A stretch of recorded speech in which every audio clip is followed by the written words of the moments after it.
Sir ఇతను Venkateswara Rao, DSP crime branch, on duty. మన duty మనం చేయాల్సి వచ్చినప్పుడు కొందరికి బాధ కలగొచ్చు, అది మీకు తెలుసు. ఈ సంతోష సమయంలో మిమ్మల్ని బాధ పెడుతున్నందుకు క్షమించండి. ఇతను సిద్ధార్థని అరెస్ట్ చేయడానికి వచ్చాడు. What do you mean? అవును సార్, మీ అబ్బాయి ఐబీఐ బ్యాంకులో 20 లక్షలు దొంగతనం చేశాడు. అందుకే సార్ ఈ అరెస్ట్. నో ప్లీజ్, మీరేదో పొరపాటు పడుతున్నారు. మా అబ్బాయి అలాంటి వాడు కాదు సార్. అది తెలుసుకోవడానికే ఈ అరెస్టు, ఇన్వెస్టిగేషన్. హోమ్ మినిస్టర్ వెంటనే ఫోన్ చేయండి. సార్ ప్లీజ్ ప్లీజ్, మీ పరపతి ఇన్ఫ్లుయెన్స్ ఉపయోగించి నా డ్యూటీని అడ్డుకోకండి. బ్యాంక్ నుంచి 20 లక్షలు మాయమయ్యాయి. అవి కంప్యూటర్ ద్వారా మీ పేరు మీద ట్రాన్స్ఫర్ అయ్యాయి అన్నది కేసు.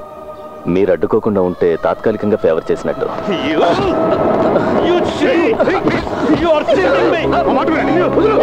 చెప్పండి.